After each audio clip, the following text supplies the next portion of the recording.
Hello. There's a clear theme running through our readings in Psalm today. We hear the voice of God calling to Job out of the whirlwind. Who is this that darkens counsel by words without knowledge? Where were you when I laid the foundation of the earth? And the questioning continues over several chapters as God recites every part of the act of creation as it was then understood, and asks Job, where were you when I did this? Can you do any of these things? It's wonderful stuff. But it's a hard lesson for Job and for us of the vastness of God's creation and of our place within it, of the power of God, our Father and Creator. And then in Psalm 107, we hear of those who went down to the sea in ships, how they beheld the works of the Lord and his wonders in the deep, how they learned from this experience, not just of the wonders of his creation, but of the wonders he does for us, his children. And they learn it in a way that none who haven't experienced that heart-melting peril of a storm at sea can really get close to. And of course, in Mark 4, we are told how Jesus was able to still the storm on the Sea of Galilee. A reminder for his disciples and for us of his absolute power over God's creation.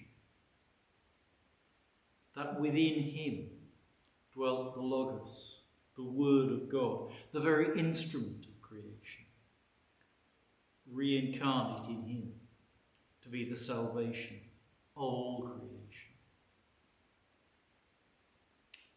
And of course, today is Father's Day. And just as God is the Our Father, whom Jesus addressed as Abba, the Aramaic equivalent of Daddy, and is the creator of the universe and of each one of us, so human fathers are creators too. For human fathers, that act of creation can be no more than a brief moment of human intimacy, or it can be a lifetime of devotion and care and love. Even sometimes for a child who is not of their own blood.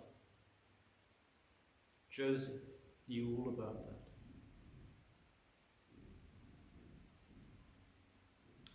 Now we, like Job, were not there when God laid the foundations of the earth. We, no more than Job, can do those things which God recites to him.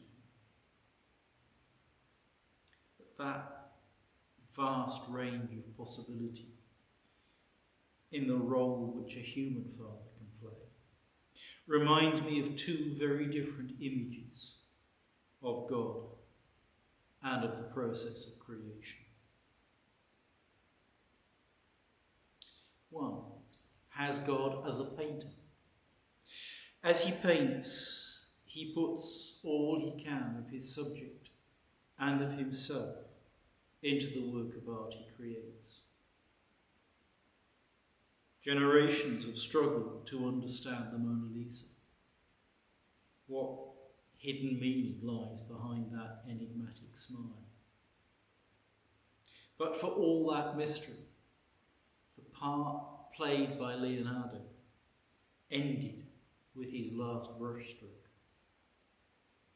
And now the painting stands, or at least it did, the only time I've ever seen it, barely visible behind bulletproof glass in the Louvre Museum. The second image has God as a singer, singing a song that he or she has written. The song may have a very definite and very personal moment of creation, but for it to speak to the world, it must be sung over and over. And each time it is sung is a new act of creation. And if partway through the singer stops singing, the moment is lost, and the song and the message it carries can be lost too.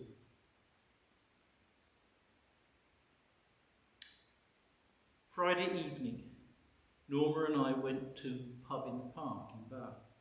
A glorious mixture of food and drink and music, just as any good pub should be.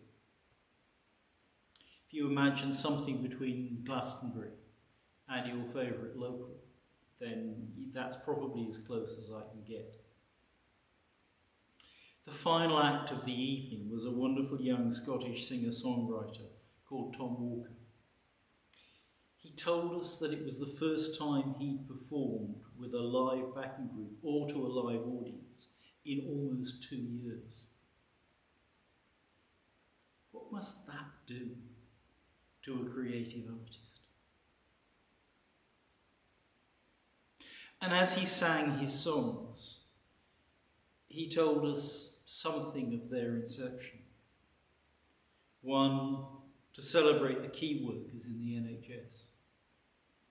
Another, to mark his engagement to the love of his life. And so on. The fact that he had not performed for so long, I think, added a rawness to the emotion in the songs, which shone through as he sang. It gloriously demonstrated that two-phase process of creation, the act of writing and the act of singing, as his voice carried the emotion that he had felt in writing out into the evening air. And that, for me, is the image which best expresses God the Father and his action in creation. The act of love which brought everything we see into being, and the ongoing, never-ending act of love which continuously sustains it. And of course that image, that too expresses what I think is the very best of human fatherhood. And I don't think you need me to explain that to you, do you? So, however you're able to spend it, have a happy Father's Day. And I look forward to joining you again soon. God bless.